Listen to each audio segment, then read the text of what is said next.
E sem delongas, eu quero convidar você a abrir a sua Bíblia comigo, mesmo sei que vai passar aqui embaixo na tela os versículos, o texto, mas se você é como eu, que ainda gosta do papel, Mateus capítulo 24, dos versículos 36 ao versículo 44. É certo que nessa noite nós vamos fazer uma exposição, depois nós vamos ler o capítulo 25, mas mesmo nós fazendo uma exposição do capítulo 25, é importante nós lermos alguns versículos do capítulo 24, para que nós possamos realmente nos situarmos dentro da mensagem que Jesus fala à sua igreja nessa noite. Mateus capítulo 24, a partir do versículo 36, e aí nós vamos seguindo até o versículo 13 do capítulo 25. Diz a palavra do Senhor: Por isso, estejam também vocês preparados, porque o Filho do Homem virá a hora em que vocês menos esperam. Quem é, pois, o servo fiel e prudente? Opa, perdoa, irmãos, li errado aqui, peraí. 36 a 44. Mas a respeito daquele dia e hora, ninguém sabe, nem os anjos do céu, nem o Filho, senão o Pai. Pois assim como foi nos dias de Noé, assim será também a vinda do Filho do Homem. Pois assim como nos dias anteriores ao dilúvio, comiam e bebiam, casavam e davam-se em casamento, até o dia em que Noé entrou na arca, e não perceberam até que veio o dilúvio e levou a todos. Assim será também a vinda do Filho do Homem. Então 2 estarão no campo, um será levado e outro será deixado. 2 mulheres estarão trabalhando no moinho, uma será levada e a outra será deixada. Portanto, vigiem, porque vocês não sabem em que dia virá o Senhor de vocês. Porém, considerem isto: se o pai de família soubesse a que hora viria o ladrão, vigiaria e não deixaria que a sua casa fosse arrombada. Por isso, estejam também vocês preparados, porque o Filho do Homem virá a hora em que vocês menos esperam. Vamos lá para o capítulo 25, do versículo 1 até o versículo 13. Palavras de Jesus à sua igreja. Então o reino dos céus será semelhante a 10 virgens, que pegando as suas lamparinas, saíram a encontrar-se com o noivo. 5 delas eram imprudentes e 5 prudentes. As imprudentes, ao pegar as suas lamparinas, não levaram óleo consigo, mas as prudentes, além das lamparinas, levaram óleo nas vasilhas. E como o noivo estava demorando, todas ficaram sonolentas e adormeceram. Mas à meia-noite ouviu-se um grito: Eis o noivo, saiam ao encontro dele. Então todas aquelas virgens se levantaram e prepararam as suas lamparinas. E as imprudentes disseram às prudentes: Deem a nós um pouco do óleo que vocês trouxeram, porque as nossas lamparinas estão se apagando. Mas as prudentes responderam: Não, porque então vai faltar tanto para nós como para vocês. Vão aos que vendem e comprem óleo para vocês. E saindo elas para comprar, chegou o noivo, e as que estavam preparadas entraram com ela para a festa do casamento, e fechou-se a porta. Mais tarde chegaram as virgens imprudentes, dizendo: Senhor, Senhor, abra a porta para nós. Mas o noivo respondeu: Em verdade lhes digo que não as conheço. Portanto, vigiem, porque vocês não sabem o dia nem a hora. Vamos orar mais uma vez? Pai, no nome de Jesus, pedimos que o Senhor fale ao nosso coração. A Tua palavra é lida, nós tememos e trememos ante a sublimidade da Tua palavra. E pedimos que o Senhor fale profundamente ao nosso coração nessa noite. Deus, que o nosso coração seja de fato destroçado, Senhor, para que por meio do Teu Espírito Santo e por meio da Tua palavra ele seja reconstruído para a glória do Senhor Jesus. Nós precisamos ouvir a Tua voz e pedimos que o Senhor fale conosco não aquilo que nós queremos, mas aquilo que nós precisamos ouvir. Nós assim oramos, confiados no nome precioso de Jesus. Amém. Há 15 anos atrás, irmãos, eu estava prestes a dar o passo mais importante, um dos passos mais importantes da minha vida. A bondade do Senhor foi tão transbordante sobre minha vida que me presenteou com aquela que hoje eu posso chamar de minha esposa. Estava aqui há pouco dirigindo louvor. Mas aquele 15 de julho estava longe de ser um dia comum, pois dentre tantos outros pequenos acontecimentos que acrescentaram ainda mais calafrio ou mais frio à barriga dos noivos, como por exemplo a cerimônia ou a mensagem, né, Gisele? Meu pai pregou quase 2 horas no meu casamento, vocês têm noção, gente? É muito tempo para um casamento. O terrível equívoco da decoração da igreja, que precisou ser corrigido rapidamente. Houve um erro lá na decoração da floricultura e a gente precisou correr para resolver. Ao final da festa, a noiva perdeu a aliança. Quanta coisa para um casamento, numa noite só, num momento só. É quase uma novela, né, bem? Mas o interessante é que o noivo, em decorrência de uma situação adversa, chegou atrasado para o casamento. Isso sem detalhe, hein? Ele morava na rua de trás da igreja. O noivo atrasou. Talvez você esteja pensando, será que o pastor desistiu de casar? Certo que não, irmãos. Estava lá, tanto é que eu estou casado até hoje, glória a Deus. Teria o noivo se atrapalhado com o horário? Não tenho um tempo para falar sobre detalhes, mas as flores do casamento podem dar essa resposta. Seria o noivo capaz de abandonar a noiva no altar? Jamais! Mas é certo que celebrações de casamento são assim.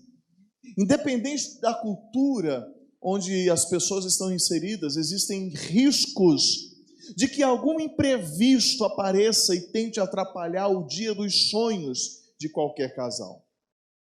É interessante que num contexto como esse, que Cristo cria o cenário propício para expor aquilo que seria uma das mensagens mais importantes transmitida à igreja.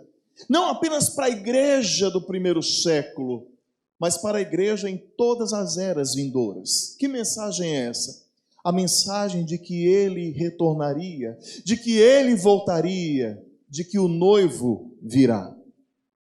Cristo está assentado no Monte das Oliveiras com os seus discípulos, e Jesus ali proferiu aquele que nós podemos chamar de o sermão profético sobre as últimas coisas. Esse sermão tem o seu início no versículo 1 do capítulo 24, que nós lemos. Se no jardim do Getsêmani, que estava localizado ao pé do Monte das Oliveiras, Cristo passou pela prensa, é no alto do monte que ele anuncia a sua mensagem, porque nós não podemos proclamar uma mensagem de tamanha importância debaixo da cama. Precisamos subir nos lugares mais altos e proclamar para quem passa mais distante possa ouvir. É interessante que hoje muito se fala sobre fake news. Mas olha que interessante que do versículo 3 ao versículo 14 do capítulo 24 de Mateus, Jesus já estava falando sobre tais fake news, quando Jesus está falando justamente sobre os falsos cristos que surgiriam. Nós tememos hoje, nos apavoramos diante do tamanho sofrimento em que vivemos. No entanto, Cristo, em seu sermão profético, bem nos alertou que os últimos dias seriam muito difíceis. Você pode olhar para a criação neste momento e pensar como um mundo tão lindo, tão bem elaborado, pode estar quebrado desse jeito. E seus pensamentos serão insignificantes se você observar naquilo que Jesus aponta, naquilo que ainda está por vir, e você vai encontrar nos versículos 29 a 35 do capítulo 24. Mas, irmãos, igreja de Jesus, quando a verdade é dura demais, Cristo desenha para nos fazer entender. E nesse desenho ele usa a caneta da fé para que o incrédulo não consiga crer. Como isso, pastor? Anota aí, depois você vai ler Mateus capítulo 13, do versículo 10 ao versículo 17. Porque a mensagem de Jesus é descrita, é anunciada por meio do Espírito Santo, por meio da fé, e ela também é recepcionada no coração por meio da fé. João, em Apocalipse capítulo 2, versículo 7, nos alerta que é necessário ter ouvidos para ouvir o que o Espírito diz à igreja. E em meio a essa exposição profética, Jesus faz uso de parábolas para explicar ou aplicar com precisão a sua mensagem. Ele usa situações do cotidiano para esclarecer aquilo que parecia difícil demais de se entender. E mesmo que tais palavras tenham aspectos diferentes, elas trazem consigo um eixo principal, ou seja, a necessidade de estar preparado para o encontro com o Senhor. É este o ponto principal da mensagem de Jesus. Envolve vigilância, envolve diligência, envolve fidelidade à vocação eterna. São pontos evidenciados na mensagem de nosso Senhor. Mas é o corriqueiro ato de uma cerimônia matrimonial que cativa o nosso olhar e o nosso coração nessa noite. Uma vez que Jesus compara o reino dos céus com uma festa de casamento. Esse é o pano de fundo da parábola. Diferentemente de hoje, nos tempos de Jesus, o processo matrimonial acontecia basicamente em 3 estágios, em 3 fases. O primeiro deles é o compromisso firmado entre os pais dos noivos, que acertavam entre si a respeito da união dos seus filhos. O passo seguinte, ou o segundo passo, era o noivado, que então era oficializado numa espécie de cerimônia mais íntima da família, onde promessas mútuas eram feitas entre o noivo e a noiva, diante de testemunhas, diante dos familiares, e então no ato do noivado, o noivo enchia de presentes a sua noiva. Mas o terceiro ato, e o mais importante, era a consumação do casamento. Onde o noivo, junto com amigos e convidados, ele ia em busca da noiva na casa do pai dela. E quando ele chegava lá, diante de um arrojado cortejo, ele tomava a noiva e voltava para a sua casa para celebrar aquela festa que durava aproximadamente 7 dias. 7 dias de festa. Mas parece que intencionalmente Jesus coloca na parábola os noivos em segundo plano para focar a atenção nas coadjuvantes da festa, ou seja, as 10 virgens. Muitos leem essa parábola e perguntam: quem são essas virgens? O que elas estão fazendo ali? Qual o propósito delas e por que Jesus evidencia tanto, dá tanta evidência àquelas mulheres, àquelas moças? Bom, elas são amigas da noiva, damas de honra que acompanham o cortejo no trajeto da casa da noiva até a casa do noivo, onde juntos então vão celebrar aquele ato tão importante na comunidade local e naquela sociedade. É importante frisar que quando nós estudamos um pouco mais profundo sobre o papel dessas 10 virgens, dessas 10 damas de honra ou dessas 10 moças, elas também trazem um incremento especial, uma formosura pontual ao cortejo, e também elas desempenhariam algum papel importante ao longo da celebração. Nós não temos exatamente a informação sobre que tipo de papel que elas exerciam, mas fica explícito no texto que não podia faltar em relação a elas o preparo final. William Barclay, citando J. Alexander Findlay, diz que o ponto alto dos casamentos na Palestina é o noivo surpreender os seus convidados surpreender aqueles que o esperam. E é interessante que este é o ponto alto no casamento naquela região, uma vez que a data marcada poderia ser vencida por algum atraso. E tal atraso era de alguns minutos, às vezes algumas horas, e em algumas situações até dias. Ou seja, era chique o noivo atrasar, então de tudo eu não estava tão fora, meu bem. Então, esse atraso poderia durar até alguns dias, gerando expectativa e às vezes canseira naqueles que esperavam. É importante, quando nós olhamos para o texto, nós podemos ver que a chegada repentina do noivo, no entanto, para alguns era motivo de alegria, festa e celebração, mas para alguns outros, ou no caso das 5 virgens ou 5 moças imprudentes, era motivo de desalento, de tristeza e frustração. Mas é no versículo 6 que nós encontramos o marco cirúrgico dessa história, uma vez que na parábola Jesus diz que um certo arauto era comissionado para anunciar, fazer um prenúncio da chegada do noivo. Porque o texto fala que à meia-noite ouviu-se um grito, não era uma fala qualquer, mas era um grito de alerta, dizendo: eis o noivo, saiam ao encontro dele. O texto fala que o arauto gritou, o aviso ecoou, a hora chegou. Aí vem a pergunta: elas estavam preparadas? Igreja, é quando não se espera que o profundo do nosso ser é revelado.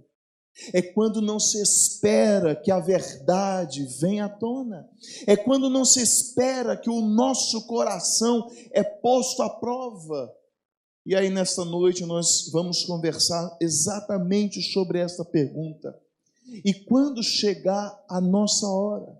E quando chegar a hora? Você estará pronto? Quando chegar a hora, estaremos nós, eu e você, preparados? Nessa noite nós vamos discorrer sobre 3 perguntas importantes que precisam causar reflexão em seu coração, precisam causar respostas pontuais que gerarão transformação na sua vida. Quando chegar a hora, primeira coisa, teremos um propósito, mas nos faltará vigor? Quando Cristo lança os holofotes para essas 10 moças, de antemão ele não ressalta diferenças, mas ele aponta semelhanças. Observe o texto que você vai ver que todas as 10 moças eram detentoras de pureza. Todas as 10 foram convidadas para as bodas. Todas as 10 estavam aparamentadas, preparadas para um ato litúrgico, ritualístico. Todas elas tinham lamparinas nas mãos. Todas tinham um propósito, mas nem todas tinham a prudência necessária, que era o combustível para o vigor na jornada.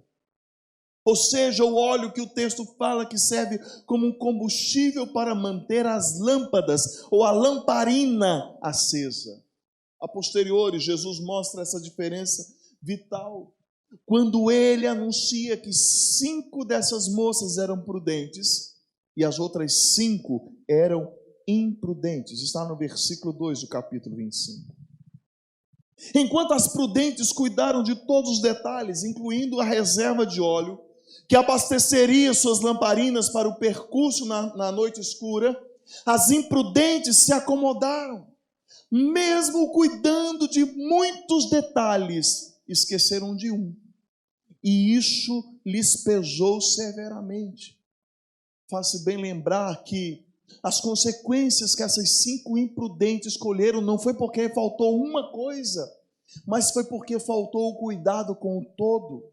Faltou a prudência com o todo. A palavrinha que Jesus usa no grego aqui para falar sobre imprudência é moros, que não fala de uma imprudência qualquer, mas fala de uma total falta de equilíbrio e insensatez nas ações. Tal palavrinha denuncia a falta de vigilância, a ausência de confiança, fala de uma esperança suprimida e de uma fé que está sendo apagada pela incredulidade. É a mesma coisa que aquelas moças estivessem numa cerimônia de casamento, mas elas de fato não acreditavam que aquilo poderia se concretizar. Em termos práticos para os nossos dias, é aquele que se denomina discípulo, mas não tem a disposição para obedecer. É aquele que discursa em nome de Cristo, mas a sua vida não condiz com a sua mensagem. É aquele que se acha predestinado, mas se encontra no estágio do completamente perdido. Está no processo, anda pelo caminho, tem até vestes puras e lâmpadas às mãos, mas falta prudência que traz preparo. Falta prudência que reabastece, falta prudência que fortalece, falta prudência que é a provisão necessária para as noites mais longas e sombrias. Charles Spurgeon diz que a falta do óleo da graça é a falha fatal na lâmpada de muitos que professam ser cristãos. Aquelas jovens tinham um propósito em comum, mas para algumas faltava vigor para viver a plenitude da sua vocação ou de tal vocação. Muitos hoje se dizem viver por causa de Cristo, mas não têm a vida de Cristo dentro de sua alma, e isso é muito sério. A própria palavra nos diz que nem todo aquele, Jesus falando, nem todo aquele que me chama Senhor, Senhor, entrará no reino dos céus. Por quê? Porque vive o status quo de imprudência. Porque vive numa situação onde falta a reserva de óleo na vida.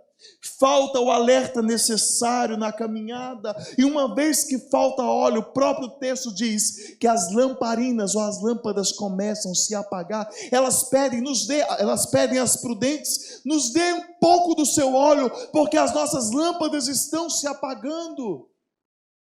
Falta vigor. Muitos estão ficando pelo caminho, porque não tem reserva de azeite. E aí vamos uma linguagem bem peculiar nossa, cristãos. Você tem reserva de azeite na tua vida? Ou a chama no teu coração está apagando? Você tem reserva de azeite na tua vida?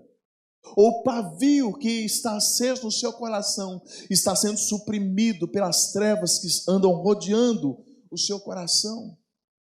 Muitos se dizem viver por causa de Cristo, mas não tem a vida de Cristo dentro da sua alma. Por isso vivem sob uma subnutrição espiritual.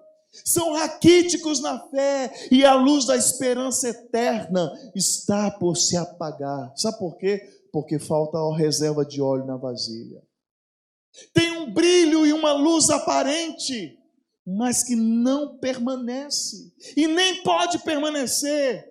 Pois embora tenha propósito, não tem o suprimento interior que manterá a lâmpada, ou a luz, ou o brilho aceso.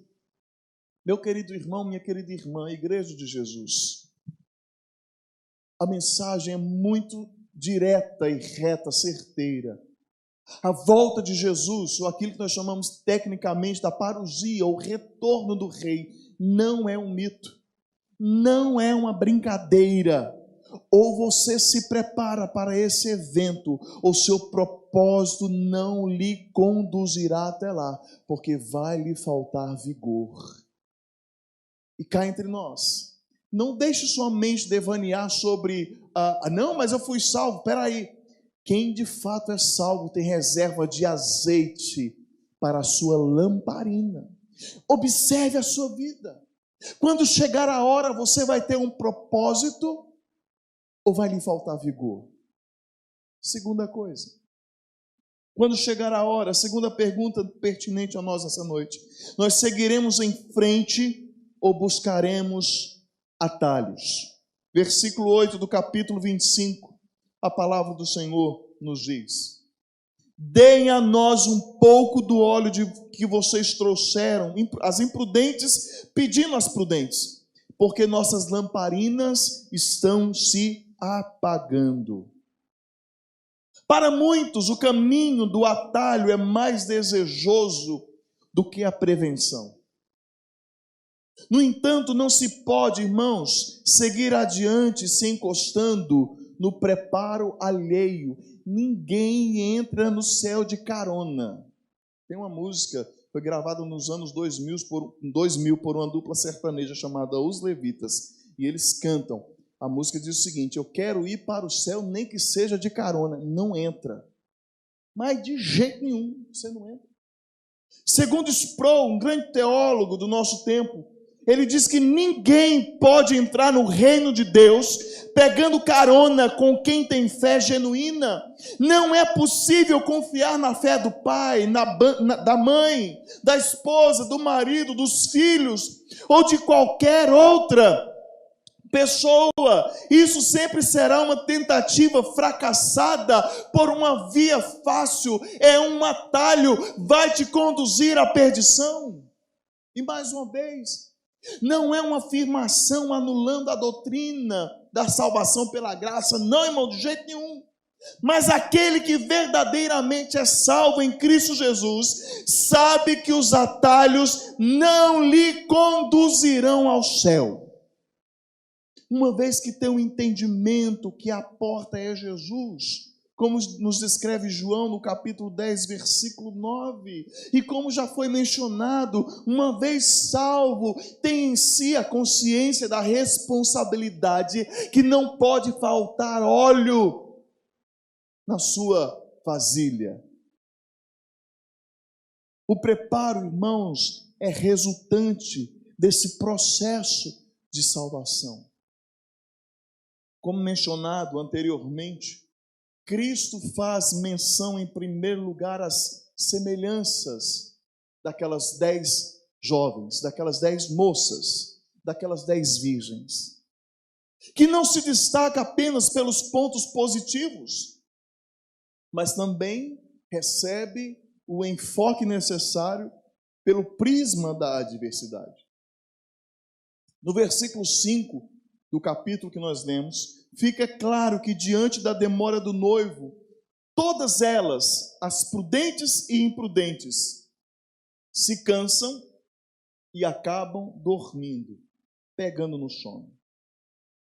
E é bom lembrar que o cansaço da espera não é um privilégio para aqueles que nós identificamos como aparentemente fracos, mas é um golpe duro, fatal, sobre os despreparados.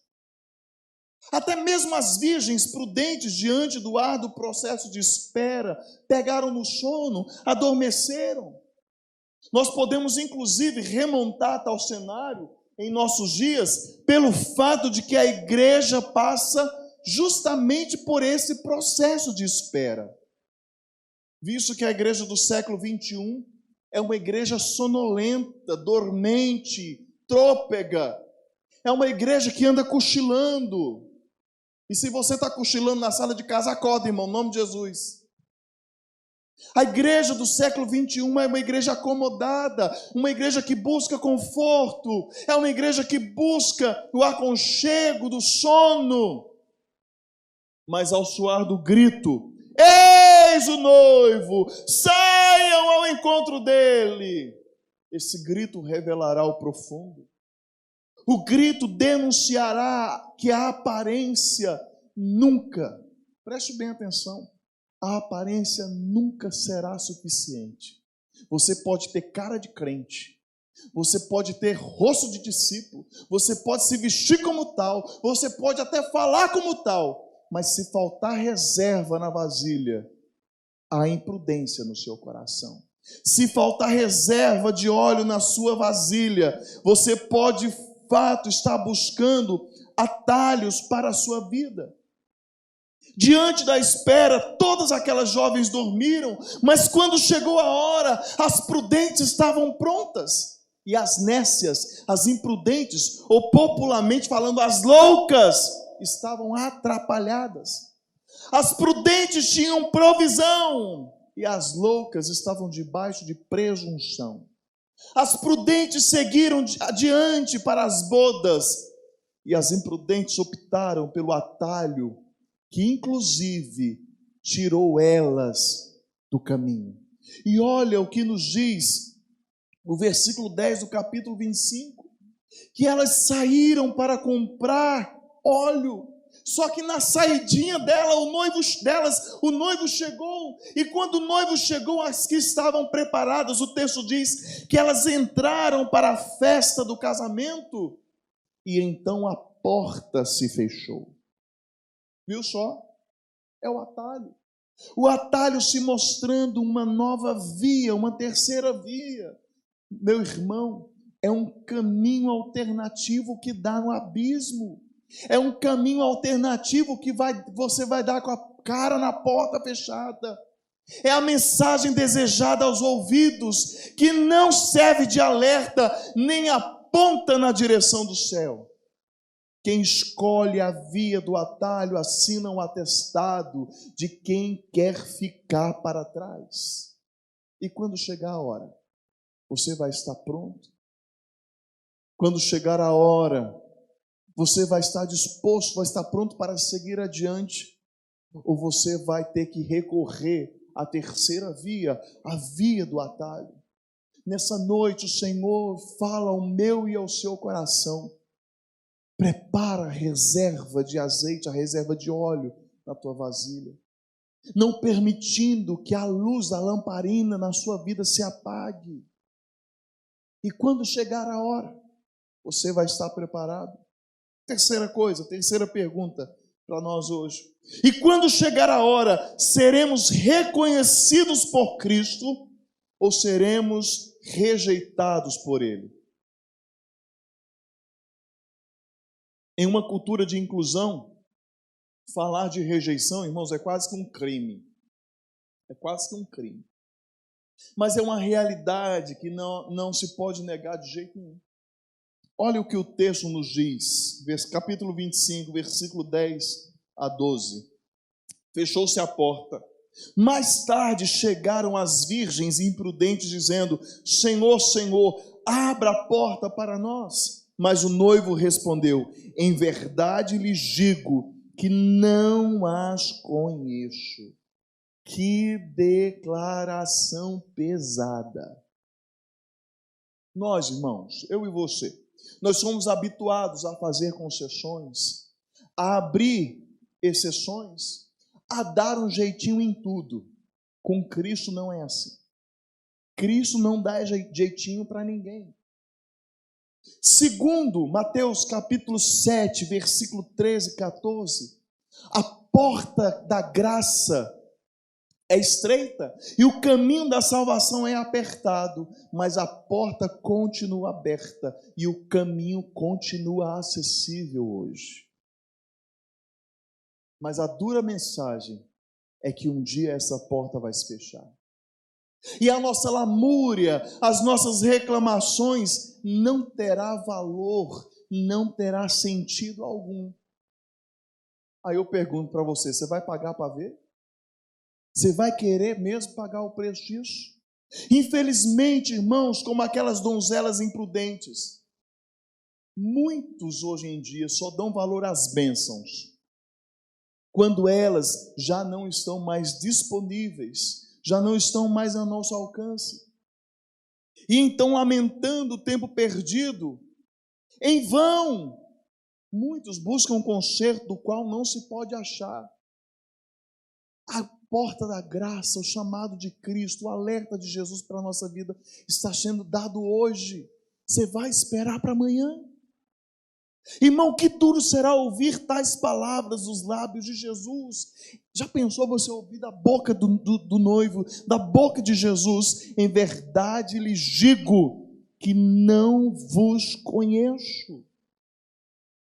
O despreparo custa caro demais, irmãos. A falta de vigilância pode nos render não apenas uma rejeição momentânea, mas uma rejeição eterna. Aí pode ser que alguns estejam pensando: como assim Cristo me rejeitar? Ele é amor. Deixa que o próprio Cristo fale com você. Capítulo 10 de Mateus, versículo 32 e 33, olha o que Jesus diz: Todo aquele que me confessar diante dos homens, diante dos outros, também eu o confessarei diante de meu Pai que está nos céus. Mas aquele que me negar diante dos homens, também eu o negarei diante de meu Pai que está nos céus. Vai nessa que Jesus não vai rejeitar você se você continuar brincando de ser crente. Vai nessa de achar que você vai entrar para dentro da fé se você for imprudente. Cristo falará com todas as letras, em verdade lhes digo que não vos conheço. Igreja, os seus caminhos alternativos, a sua mensagem em desalinhamento com a palavra, a sua domesticação com o pecado, são apenas algumas das muitas maneiras que rejeitamos Cristo hoje. E isso denuncia o total despreparo para entrarmos nas bodas do Cordeiro. Sim, irmãos, tem muita gente que fala, eu não nego, mas os seus caminhos alternativos, irmão, não existe uma terceira via, não existe sequer uma segunda via de acesso ao céu. O próprio Cristo diz que Ele é o caminho. Não existe atalho, não existe um caminho alternativo, mas nós insistimos em tentar criar alguns para nós. As nossas mensagens em desalinhamento com a palavra. Eu li a palavra, não entendi. Não é o que você entende, é o que a palavra diz. Estou pregando a palavra aqui, irmãos. Os pastores pregam, e se eles pregarem segundo a interpretação vil do coração deles, vai pagar um preço muito alto. Nós não fomos chamados a pregar a nossa mensagem, nós fomos chamados a pregar a mensagem de Cristo, e mesmo que seja dura, nós não temos compromisso com a popularidade, mas com a verdade do reino de Deus. Muitos de nós insistimos em domesticar o pecado. Olha a imprudência mostrando as suas garras. Fazemos concessões, deixamos brechas e frechinhas abertas em nossa vida. E quanto isso, é evidência de que falta óleo em nossa vida, falta reserva para a nossa vida. Seria demais da nossa parte desejar um acolhimento que nós não oferecemos a Cristo.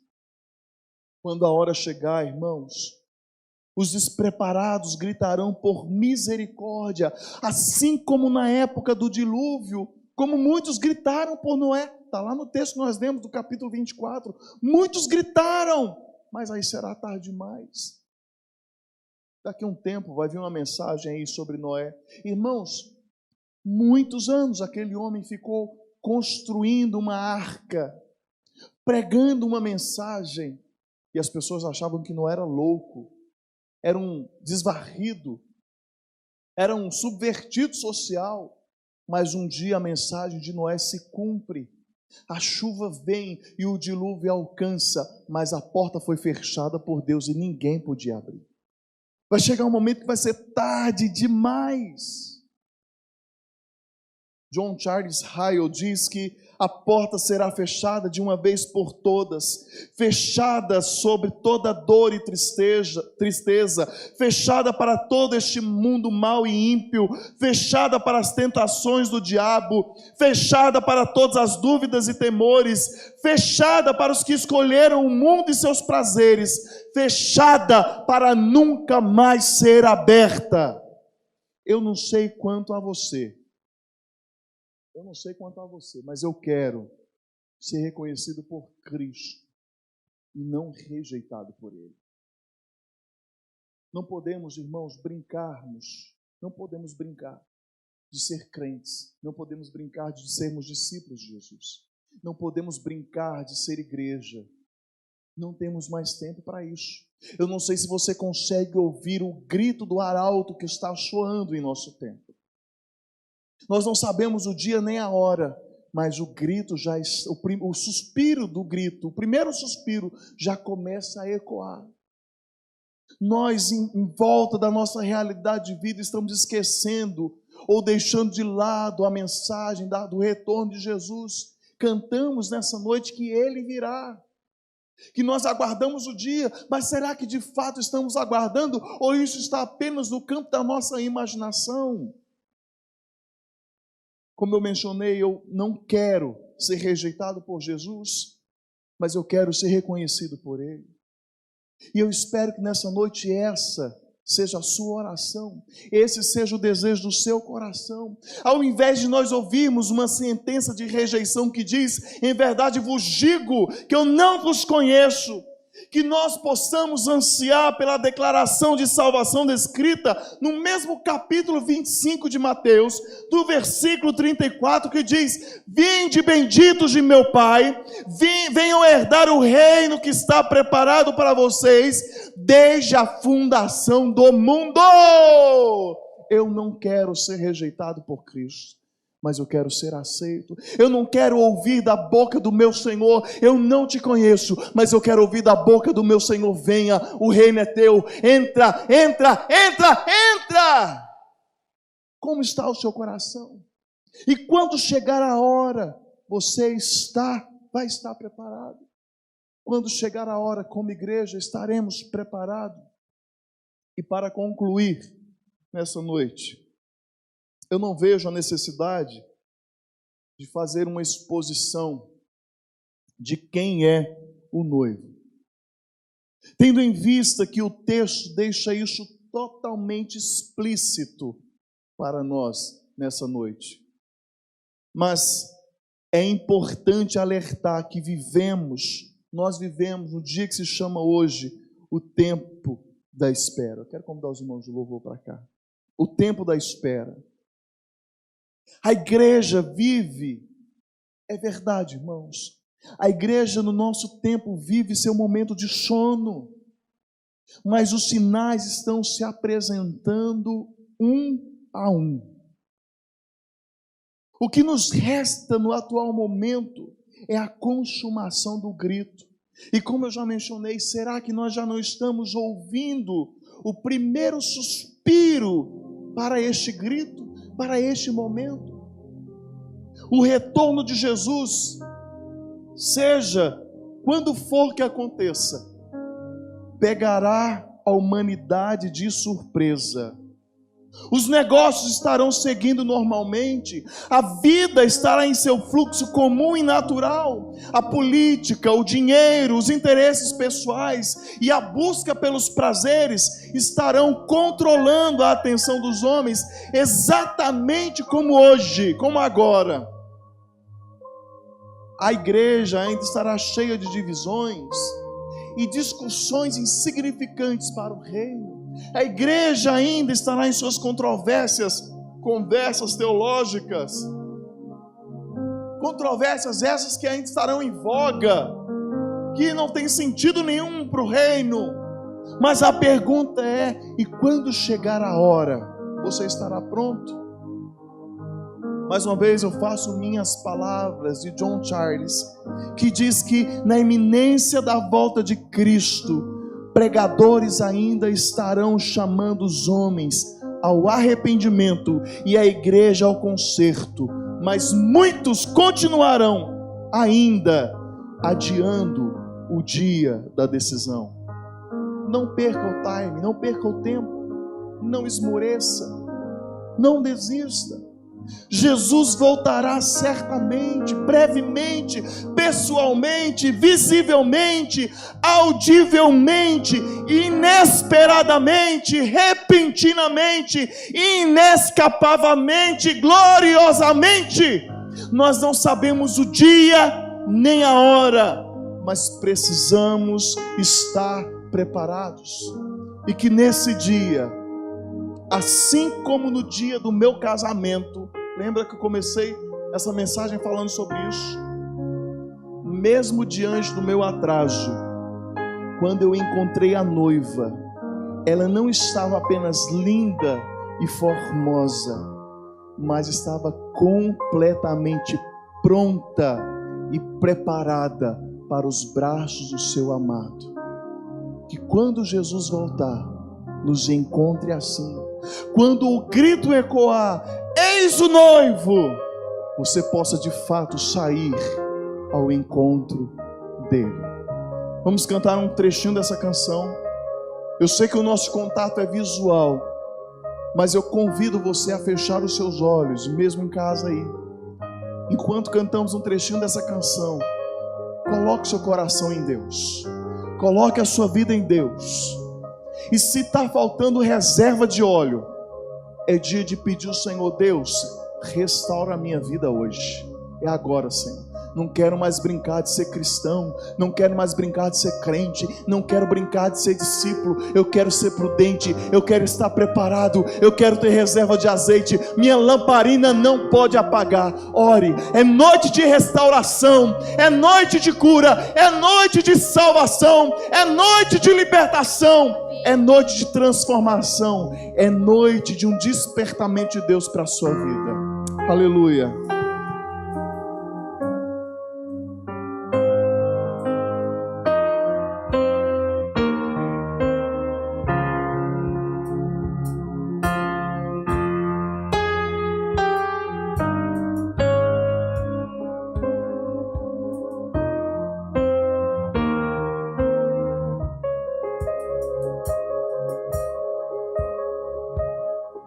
Aguardo o dia que verei no céu a luz mais forte que o sol, o céu se abrir e ver descer Jesus em majestade, força e poder. Tristeza e choro não existirão, sofrer e morte lá não entrarão. Na eternidade com meu Salvador, para sempre adorarei ao meu Senhor.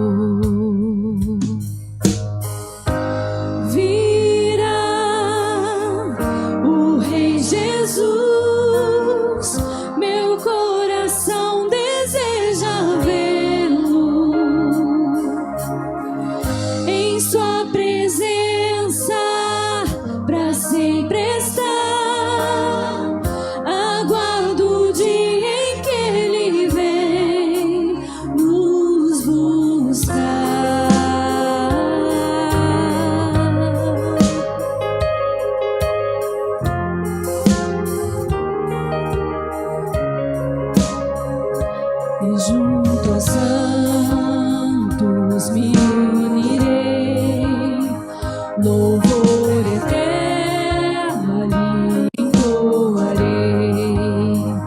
Tua luz a tudo iluminará, para sempre, ó Deus, então governará.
Nós vamos orar neste momento. Você que está em casa, em família, hoje é dia 21 de março. É o nosso último dia da nossa campanha de jejum e oração. Neste momento de oração, neste final de culto, de pregação, nós vamos entregar ao Senhor esse tempo.